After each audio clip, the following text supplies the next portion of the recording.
Things just took a major turn for the Boston Celtics as we saw in game one. Jayson Tatum sustained an injury, and we have an update revolving around the superstar that you definitely want to hear about. Plus, another star in Payton Pritchard has really made a name for himself coming off this Celtics bench and in game one of the postseason. And we have an update revolving around him and the award that he is trying to win to get for the Boston Celtics to have once again another Sixth Man of the Year. Be getting into all of that and more on this episode of Celtics Digest.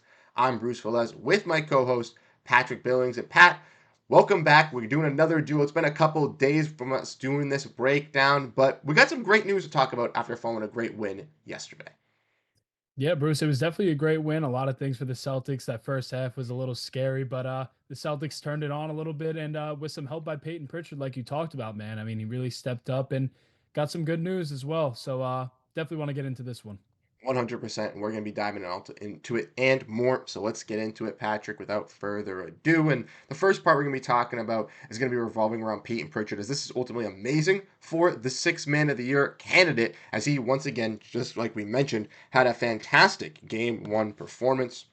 We came off the bench for the Boston Celtics, 6 for 8 from the field with 4 threes. It was absolutely a spark plug for this Celtics team. We talked about that with Patrick from the Magic Digest in yesterday's video, but we know that Payton Pritchard is competing for the Sixth Man of the Year, and we saw he was a finalist alongside Ty Jerome and Malik Beasley. And Patrick, from Justin Turpin, we find out that the award winner will be announced tomorrow at 7 p.m. And we got a little bit of inkling of news from Bobby Manning. According to the voting tracking, Payton Pritchard has 17 known votes so far, with Malik Beasley having 5. I think this is a good tell of sign to see for the Boston Celtics and for Payton Pritchard, as I think this is a well-deserving thing for him and ultimately could be great for the Celtics, getting once again another Sixth Man of the Year after just a couple seasons ago having Malcolm Brogdon win it as well.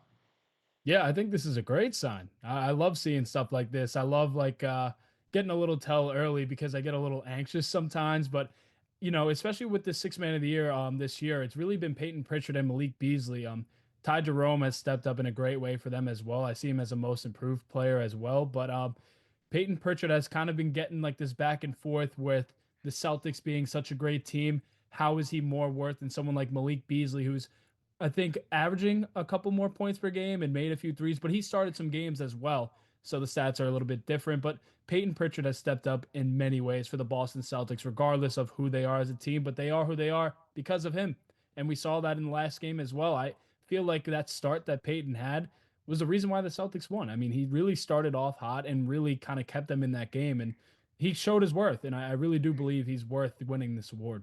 I 100% agree. And you mentioned Peyton Pritchard kind of needing to do what he did best yesterday when star players like Jayson Tatum, Jaylen Brown are playing solid but not having the best shooting nights. You need your other role players to step up. Guys like Derrick White and him took that advantage and made it known. We saw them do that during the regular season when they were the first teammates to eclipse 40 points teaming up for this Boston Celtics team with the duo. And once again, they did it for the Celtics in yesterday's game. For Payton Pritchard, I hope that he does win that award, and we'll definitely have some videos coming out about that as well, regardless if he wins or he loses. So make sure to stay tuned with Celtics Digest to get all your updates regarding that. But Patrick, we got some other things to talk about as well, as we got a little bit of a new injury update revolving around this Celtics team and revolving around star Jayson Tatum. And like I alluded to in the introduction, we saw in that game yesterday Jayson Tatum injure his wrist, right? And we saw this where Jayson Tatum was down, hurt, and Joe Mazzulla, as you saw, told the trainer to not go out there and yelled for Jayson Tatum to get up. I thought this was hilarious.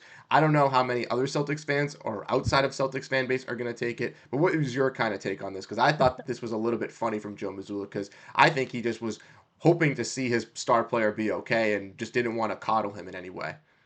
No, I think this is classic Joe Mazzulla. Yep. If you don't really know him like we do as Celtics fans, you're not really gonna know how to really take it. But he's hard on his guys, and he talks about if Jason Tatum has ever tried to fight him, but he wishes he would, but he wouldn't Hmm. start it. So that's just Joe Mazzulla mentality, man. He's hilarious, but he's got a really good mindset, and I think that he's trying to instill that into his players to kind of not show any weakness, because then teams are going to jump on that. I think he kind of want to keep it a little like mystique, if that's the word, kind of just Hmm. like kind of keep it in your mind like something's going through it, but don't show the pain.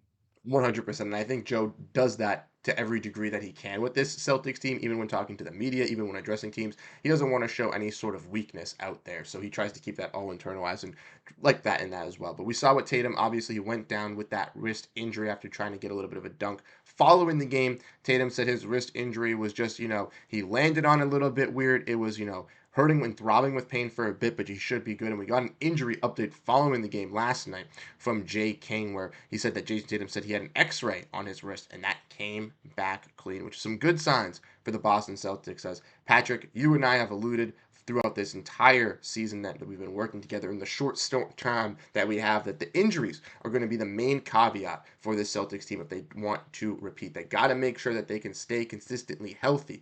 And Jaylen Brown's already, coming into the playoffs with a little bit of a knee injury that he's been trying to rehab. He looked solid in yesterday's performance, even with dealing with it still. Kristaps Porziņģis, we know, has had some injuries throughout the year. Jrue Holiday's dealt with some injuries. So Jayson Tatum staying clean of this injury slate, I think, is just great news for the Boston Celtics and their fans. Yeah, I think he definitely caught a little bit of a break there. Those are always the scary ones. I don't know how Mm-hmm. many people believe it, but I've done the same thing, kind of going up for a dunk, you lose grip, but he kind of got hit. I just fell. But when you fall on your wrists like that, it definitely does hurt. But I think the way that he fell kind of caught a break because it can be a little bit sore. And it is on that same wrist that he had issues with. So I think that's something that's kept in the back of like our minds here. But like we just talked about with the Joe Mazzulla mindset and kind of just like not telling people what's actually going on internally. So I take this kind of statement by Jayson Tatum with a little bit of a grain of salt because I would like to see how he comes out in the next game, and that's what it was really be telling.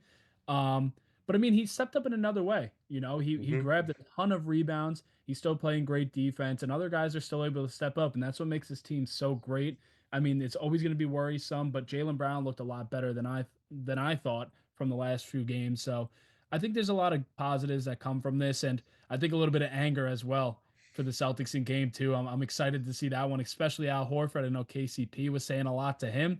I'm definitely excited for this one. I'm feeling like a really fiery start from the Celtics because of all this.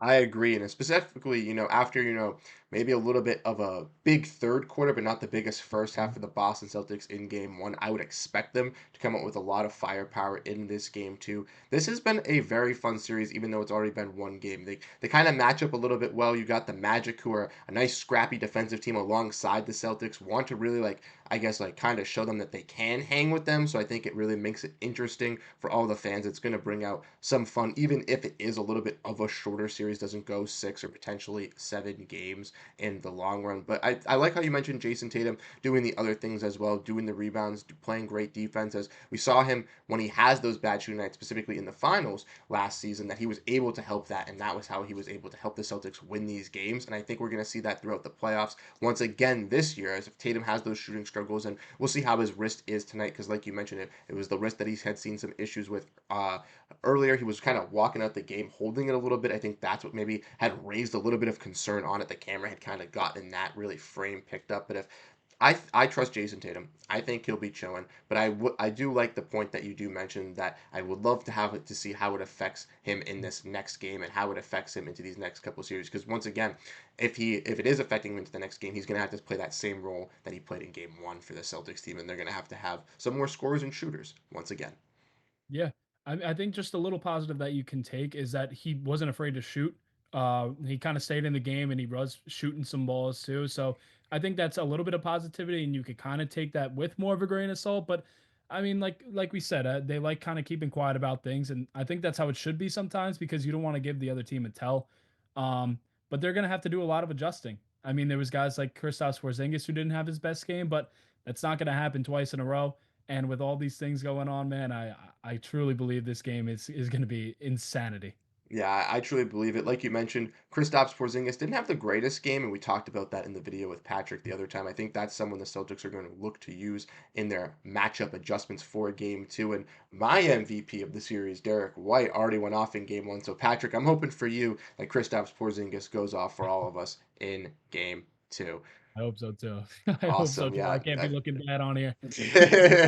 Of course, of course. But once again, thank you guys so much for tuning into this episode here on Celtics Digest, where we went into the Jayson Tatum injury update, where he looks to be solid for this Celtics team. We'll see how it adjusts to it in game two, but the X-ray came back clean. He has no, structural injury, nothing that is going to be affecting him keeping out for the long term. And we also talked about Payton Pritchard and a little bit of an update of him, where he's chasing that Sixth Man of the Year award, where once again, that will be revealed tomorrow night at 7 p.m. So make sure to stay tuned to figure out if your main man, Payton Pritchard, gets that win. We'll be back with more videos covering this Celtics team throughout the playoff run as well. So if you want to stay up to date, make sure to hit the subscribe button. Let us know your thoughts down in the comments. But Patrick and I are going to be signing off on this video. So we'll catch you guys in the next one. Have a great rest of your night and go Boston Celtics. Peace out, everyone.